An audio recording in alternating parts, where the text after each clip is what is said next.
Jake Morrison walked through the huge metal halls of the Galaxy Council Station.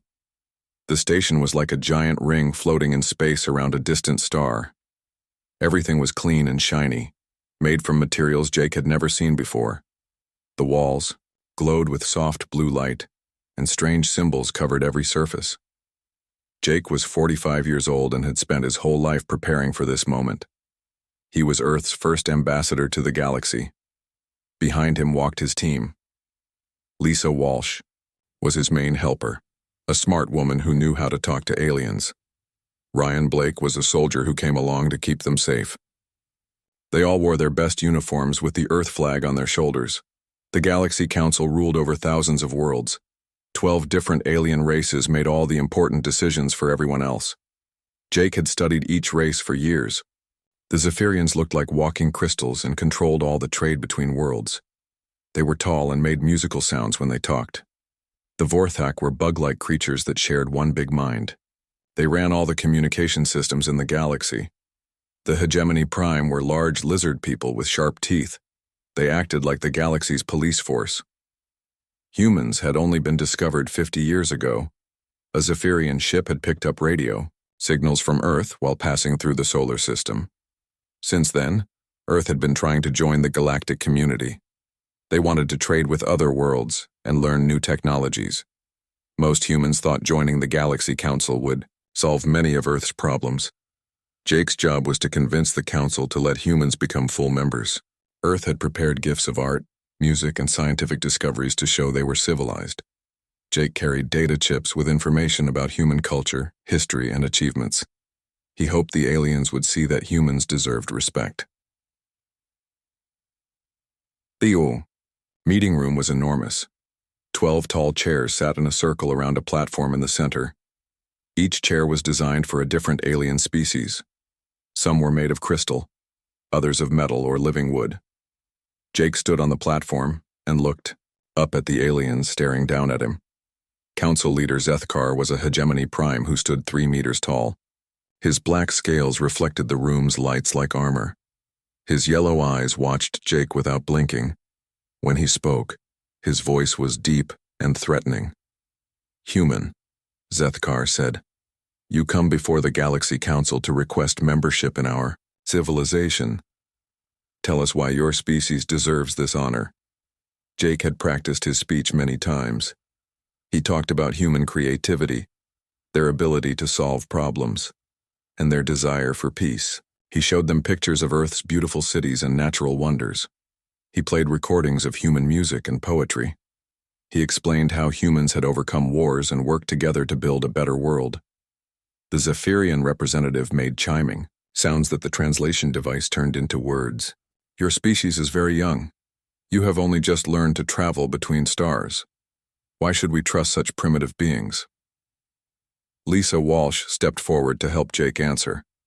She explained Earth's rapid technological progress and peaceful intentions. She showed data about human scientific achievements and cultural diversity. She talked about humanity's eagerness to learn from older civilizations. But Jake noticed something troubling in the aliens' eyes. They were not impressed. Instead, they looked at humans the way people might look at insects. The Vorthak representative spoke in a buzzing voice that came from thousands of small mouths. "Your species shows disturbing unpredictability. You fight wars among yourselves. You damage your own planet. You are too dangerous to join civilized society." Jake felt his heart sink. This was not going as planned. He tried to explain that humans had learned from their mistakes. He showed them evidence of Earth's environmental recovery programs and peace treaties. He talked about humanity's desire to become better through contact with other species. The council members whispered among themselves in languages the translation devices could not handle. Jake waited, sweating in his formal suit. Lisa and Ryan stood beside him, trying to look confident despite the growing tension in the room. Finally, Zethkar spoke again. "We have decided to give your species a test. Human mining operations in the asteroid belt have been expanded. You will be allowed to continue this work while we observe your behavior. If you prove worthy, we may consider limited trade agreements." Jake felt relief wash over him. It was not full membership, but it was a start. He thanked the council and promised that humanity would prove itself worthy of galactic citizenship. The aliens dismissed them without ceremony. As they walked back to their ship, Lisa seemed worried. "Something felt wrong about that meeting," she said. "They had already made up their minds before we even spoke." Ryan nodded. Their body language suggested hostility. "I think they see us as a threat, not potential allies." Jake wanted to stay positive. "We got permission to continue mining operations. That's progress. Once they see how responsible we can be, they will change their minds about us." But deep down, Jake felt the same unease as his team. The aliens had not asked about human culture or values.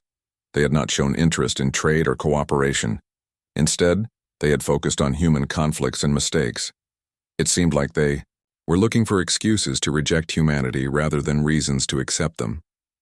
The human delegation returned to their small ship, the Earth vessel looking tiny next to the massive alien vessels docked at the station.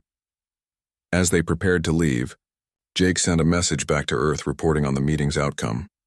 He tried to sound hopeful in his report, but he could not shake the feeling that something bad was coming. Earth's mining operations continued in the asteroid belt, with human workers extracting valuable metals and rare elements. The work was dangerous but necessary to support Earth's growing population.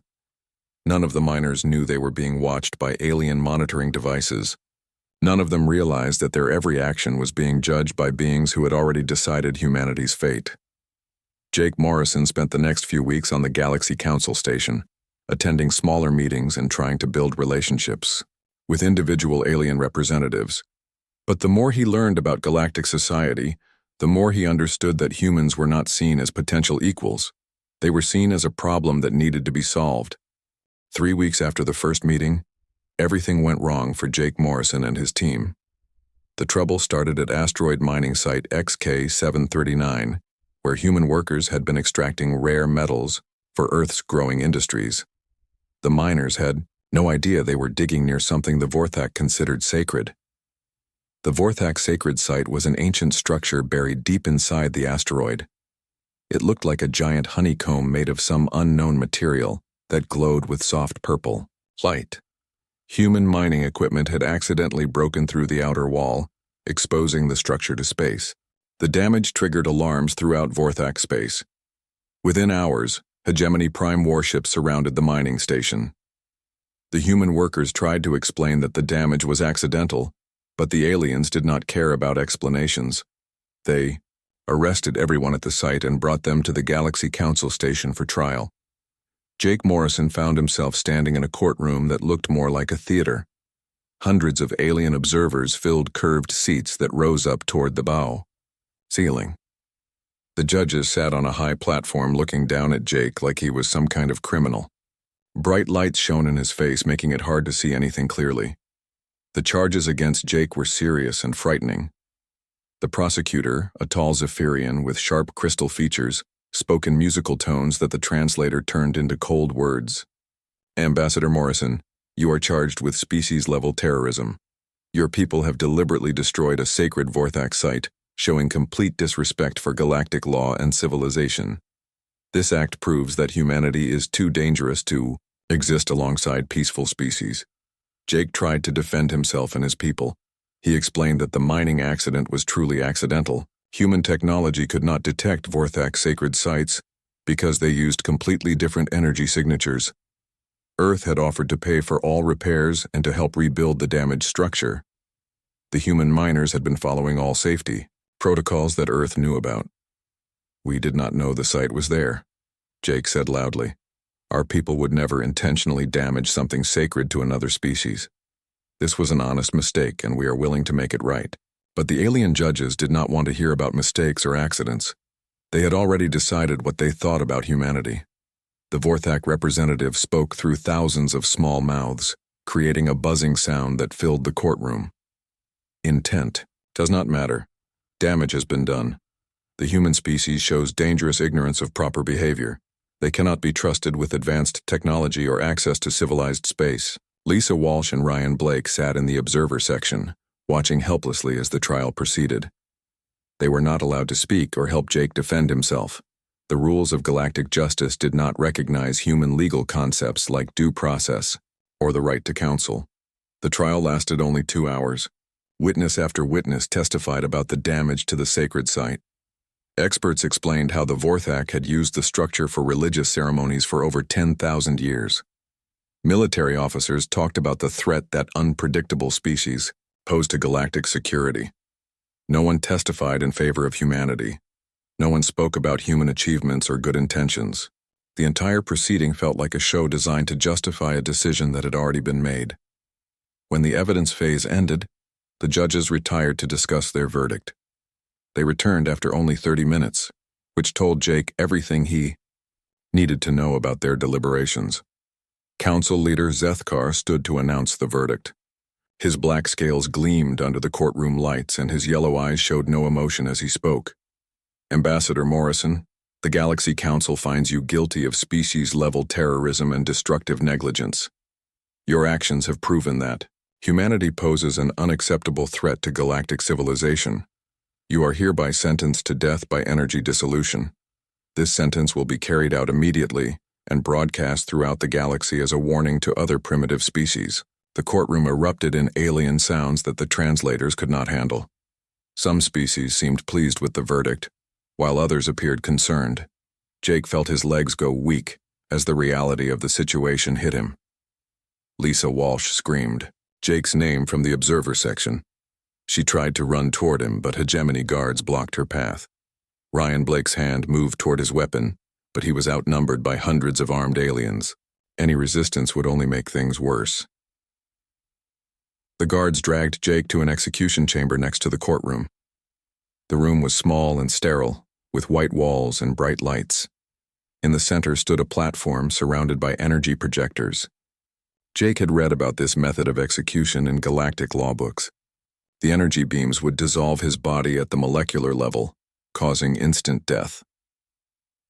As they strapped Jake to the platform, he thought about Earth and all the people counting on him.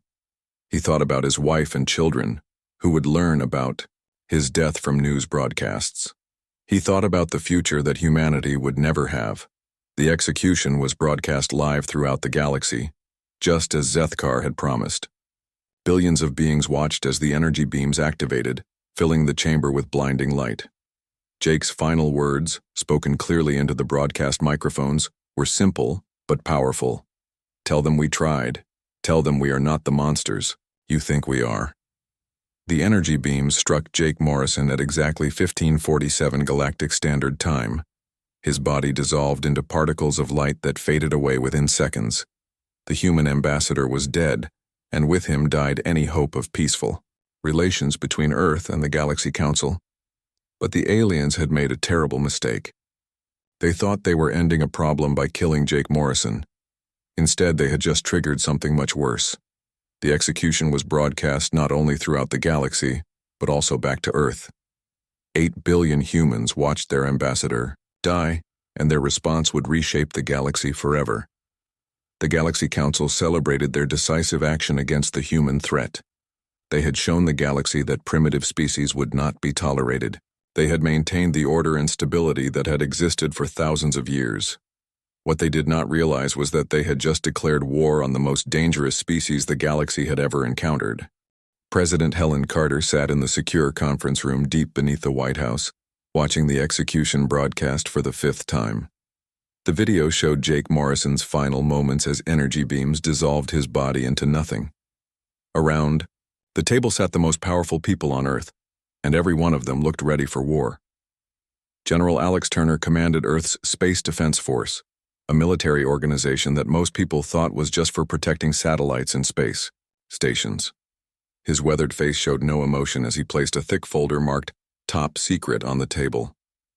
"Madam President," Turner said in a steady voice, "Operation Silent Thunder has been ready for deployment for 30 years. We just needed authorization to begin." Helen Carter had been president for 6 years, but she had known about Operation Silent Thunder since her first day in office. Every president since the discovery of alien life had been briefed on the program. It was Earth's most closely guarded secret, hidden even from most government officials. Dr. Elena Rodriguez sat across from the president, her laptop displaying technical data that would have amazed the Galaxy Council if they had seen it. Elena was Earth's leading expert on quantum physics and space technology. She had spent 20 years developing weapons and ships that could destroy entire civilizations. "The aliens think we are primitive," Elena said, her voice cold with anger. "They have no idea what we have been building while they watched us mine asteroids." The truth was that Earth had been preparing for this day since first contact with alien civilizations. Human leaders had quickly realized that the galaxy was not a friendly place for newcomers.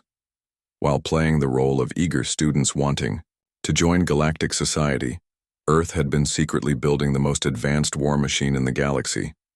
Hidden shipyards in the outer solar system had been constructing warships for 3 decades. These facilities were disguised as research stations and mining operations, invisible to alien monitoring systems. The ships they built used technology that Earth had developed independently, based on principles the aliens had never discovered.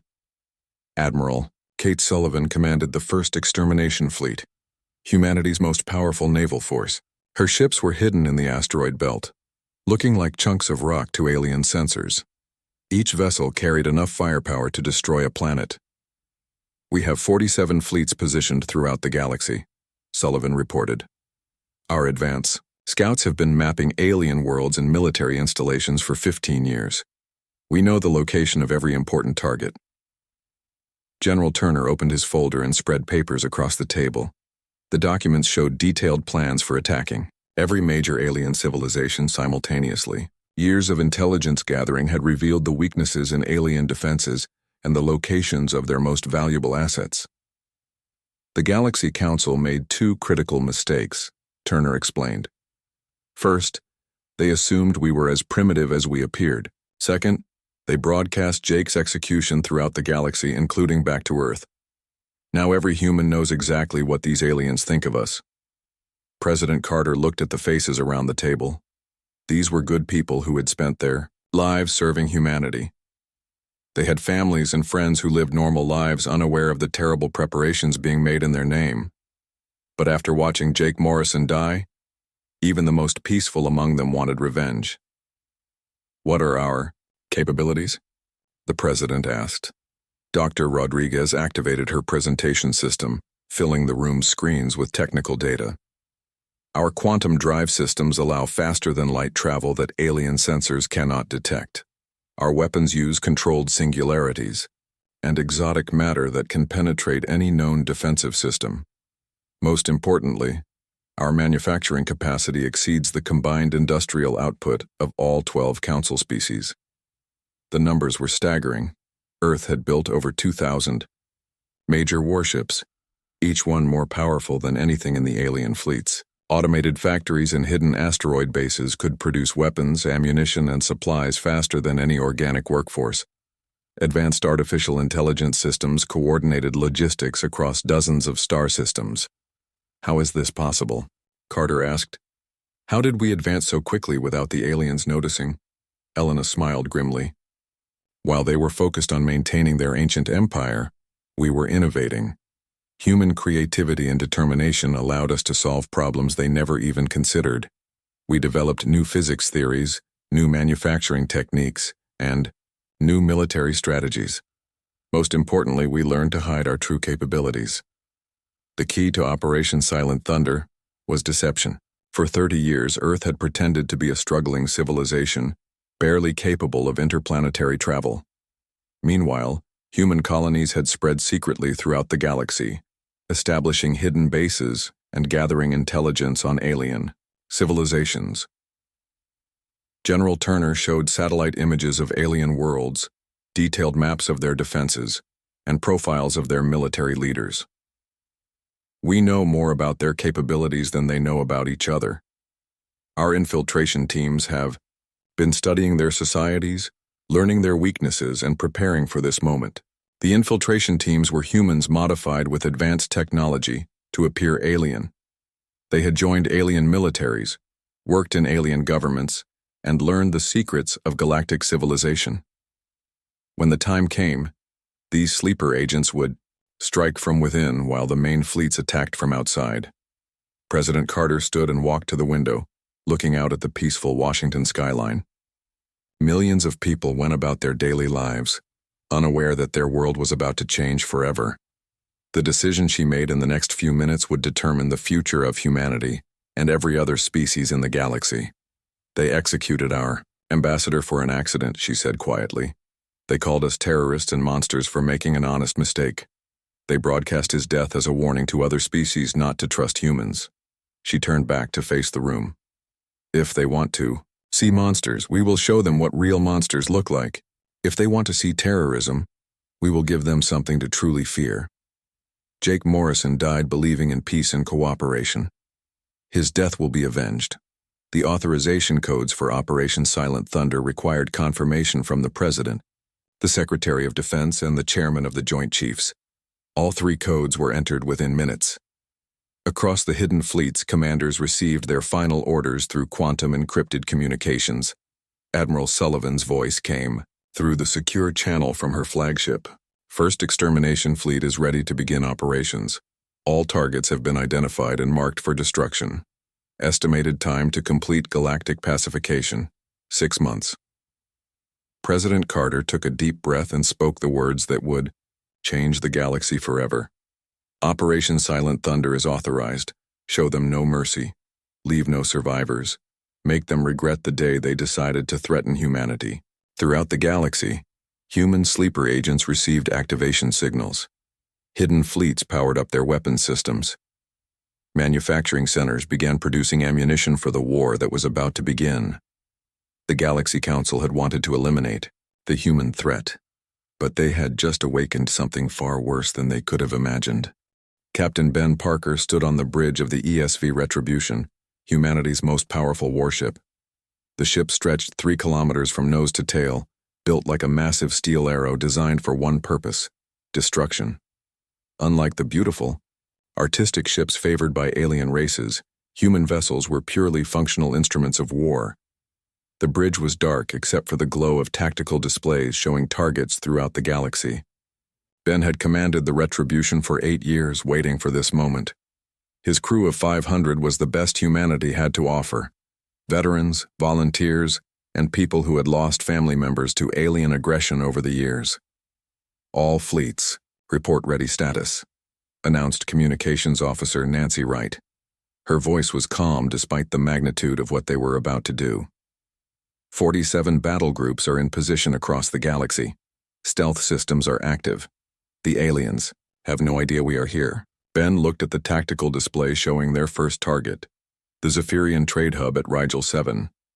The station processed goods from thousands of worlds, supporting the economy of the entire galactic core. Destroying it would cripple alien civilization for decades.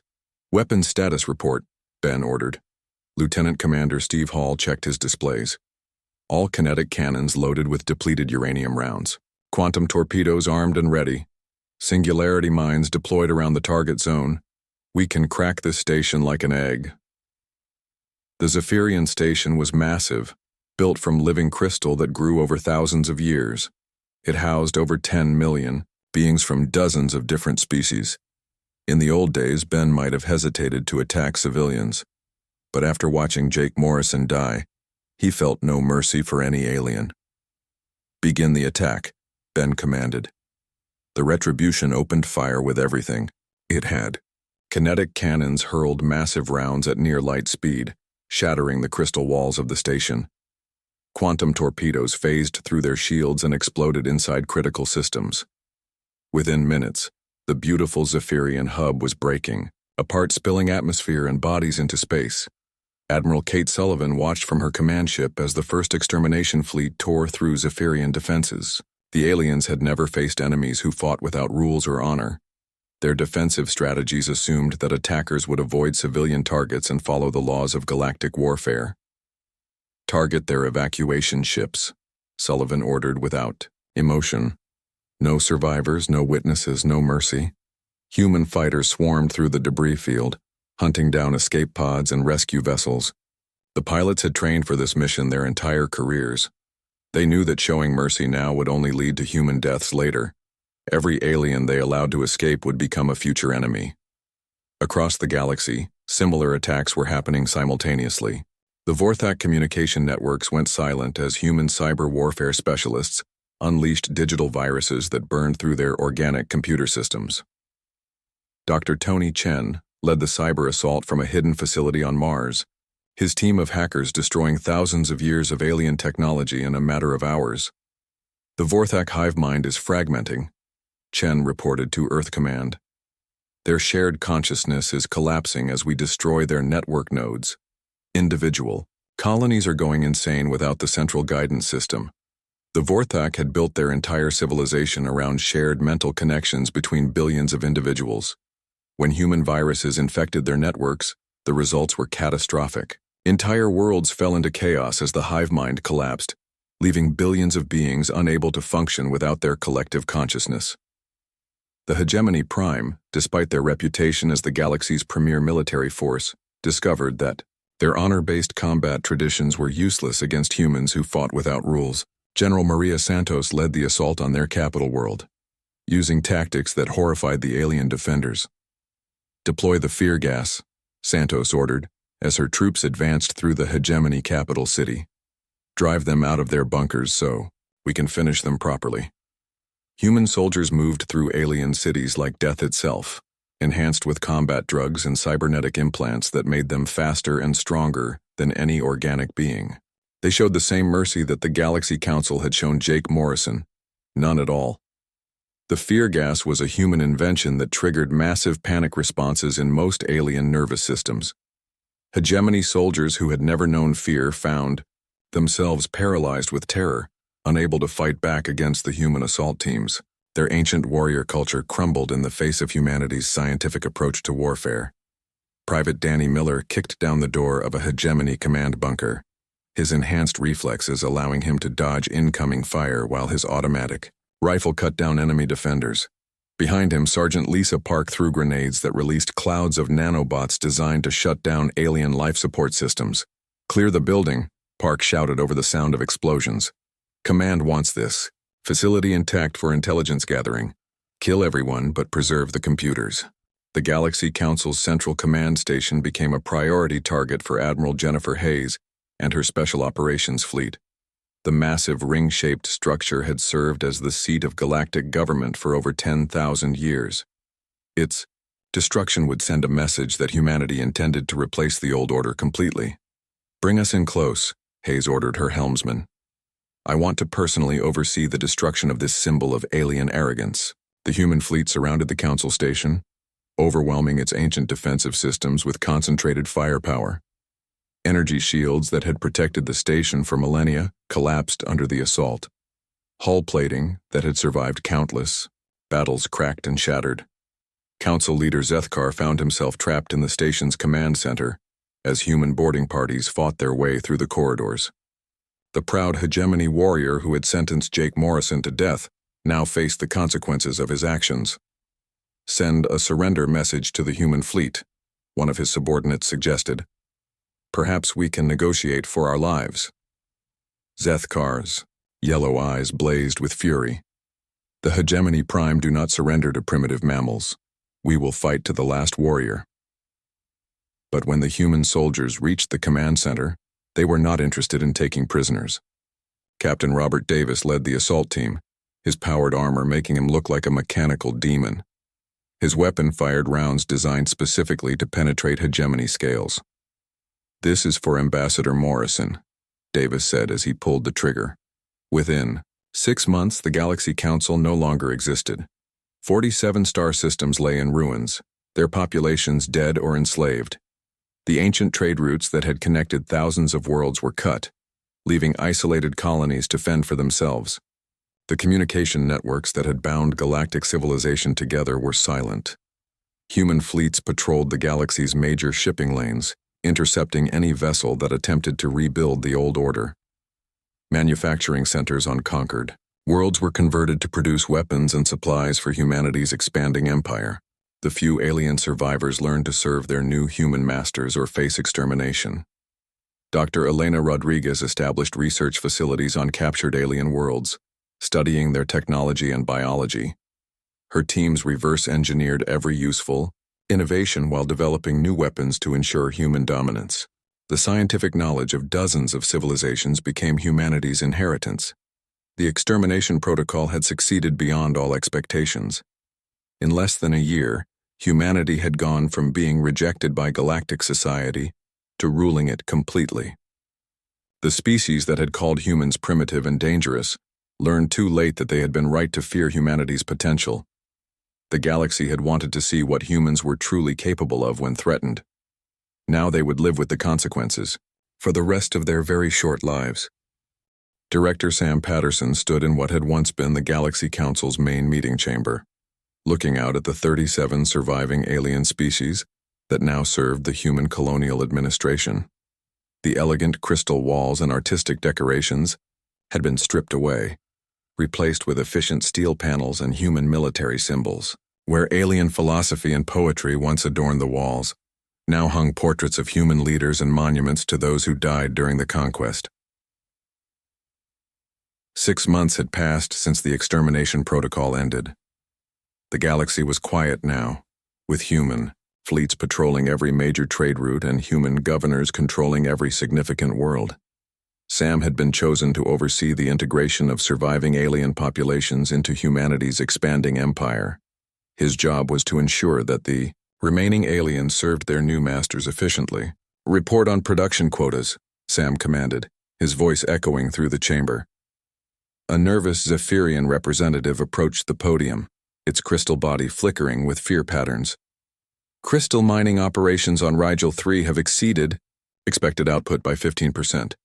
The workforce has been highly motivated since the disciplinary actions last month." Sam nodded approvingly. The disciplinary actions had involved executing several hundred slow workers in front of their colleagues. It was brutal but effective. Production had increased dramatically across all formerly alien worlds once the survivors understood that human efficiency was not optional. President Helen Carter entered the chamber, now wearing the title of Supreme Commander of Human Space. She had aged visibly during the war, but her eyes still held the same determination that had authorized Operation Silent Thunder. Behind her walked General Turner and Admiral Sullivan, both now bearing new ranks appropriate to their status as conquerors of the galaxy. "Citizens of the human empire," Carter announced to the assembled aliens, "today marks the first anniversary of Ambassador Morrison's execution. His death awakened humanity to the true nature of galactic civilization. We learned that peace and cooperation were impossible with species that viewed us as inferior." The aliens listened in silence, knowing that any display of defiance would result in immediate execution. The few that had survived the conquest had done so by demonstrating complete obedience to human authority. Their proud civilizations had been reduced to labor forces serving humanity's expansion across the galaxy. Dr. Elena Rodriguez had established the Human Science Collective, a massive research organization that studied every aspect of alien technology and biology. Her laboratories on dozens of worlds worked constantly to improve human capabilities while finding new ways to control alien populations. The knowledge of ancient civilizations was being absorbed into humanity's growing empire. Genetic modification programs have shown remarkable success, Rodriguez reported to the Leadership Council. "We have enhanced human strength, intelligence, and lifespan using techniques derived from various alien species. The next generation of humans will be superior to any being that previously existed in this galaxy." The genetic programs were just one part of humanity's transformation. Human colonies were spreading across thousands of worlds, terraforming entire planets to suit human needs. Ancient alien cities were being demolished and replaced with efficient human settlements. The galaxy itself was being reshaped in humanity's image. Admiral Kate Sullivan commanded the Galactic Patrol Fleet, ensuring that no alien resistance movements could gain strength. Her ships visited every inhabited world regularly, conducting inspections and eliminating any signs of rebellion. The few free species in the Outer Rim told terrified stories about human patrol squadrons that appeared without warning to destroy entire colonies. "Intelligence reports indicate 3 possible resistance cells in the Andromeda sector," Sullivan briefed the command staff. "I recommend immediate sterilization of all suspect worlds." We cannot allow any challenge to human authority to take root. The sterilization operations were swift and thorough. Human weapons could crack planets or poison entire atmospheres, leaving worlds uninhabitable for thousands of years. The threat of planetary destruction kept most alien populations completely obedient to human rule. Captain Ben Parker now served as military governor of the former Hegemony Prime Territories. The proud warrior race that had once enforced galactic law now worked in human factories and mines, their military traditions forbidden under penalty of death. Their children were raised in human schools, learning to serve their human masters from an early age. The Hegemony adaptation program has exceeded all expectations, Parker reported. Former warriors make excellent heavy laborers when properly motivated. Their strength and endurance serve human industrial needs perfectly. The adaptation programs were designed to reshape alien cultures completely. Traditional religions were banned and replaced with human belief systems. Alien languages were discouraged in favor of standard human speech. Historical records were destroyed and replaced with new narratives that emphasized human superiority and alien inferiority. Director Patterson walked through the memorial section of the council chamber, where holographic displays showed the faces of humans who had died during the conquest. Jake Morrison's image stood at the center, surrounded by the soldiers and civilians who had sacrificed their lives to build humanity's galactic empire. "Remember them," Patterson said to a group of young human administrators. "They died because aliens refused to accept our peaceful intentions. Every world we govern, every alien that serves us, every ship in our fleets exists because of their sacrifice."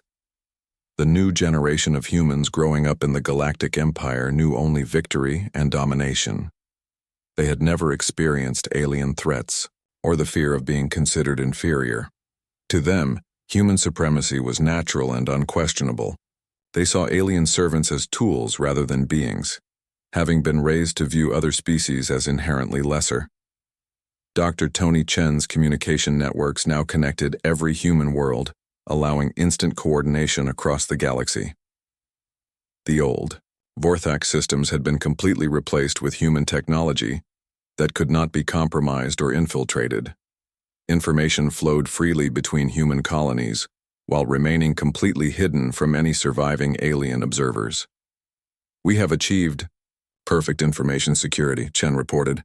"No alien species possesses the technology to intercept or decode our communications. Human coordination across the galaxy is absolute." The communication networks also served as surveillance systems, monitoring alien populations for any signs of resistance or disloyalty. Advanced artificial intelligence analyzed billions of conversations and actions, identifying potential threats before they could develop. The few aliens who dreamed of freedom found themselves arrested and executed before they could act on their thoughts.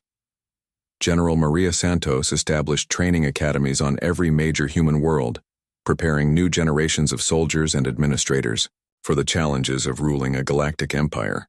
The curriculum emphasized human superiority, alien inferiority, and the necessity of maintaining strict control over subject populations. "Our empire will last for thousands of years," Santos told graduating classes of young officers. "We have eliminated every threat to human dominance and established systems that will prevent any future challenges. The galaxy belongs to humanity now and forever." The training programs produced confident, capable leaders who viewed galactic domination as their birthright. They studied alien weaknesses and human strengths, learning to exploit the former while enhancing the latter. Each new class of graduates was more capable than the last, ensuring that human rule would only grow stronger over time. Supreme Commander Carter stood before the monument to Jake Morrison, reflecting on how far humanity had come since his death. The peaceful diplomat who had believed in cooperation and understanding had become a symbol of human determination and the consequences of underestimating humanity's potential. "You wanted to show them our peaceful nature," Carter said quietly to the memorial. "Instead, your death showed them our true power. The galaxy learned too late that the most dangerous enemies are those who offer friendship first." The human empire now controlled over 90% of known galactic space. The remaining free worlds lived in constant fear of human expansion, knowing that their independence existed only because humanity had not yet decided to claim their territories. Some had begun sending tribute to human governors, hoping to avoid the fate of the Galaxy Council species. As Carter looked out at the galaxy that now belonged to humanity, she felt satisfaction rather than guilt. The aliens had forced this outcome by executing Jake Morrison and rejecting human attempts at peaceful coexistence. They had chosen to see humans as monsters, and humanity had simply fulfilled their expectations. The age of alien dominance was over. The age of human supremacy had begun, and it would last forever.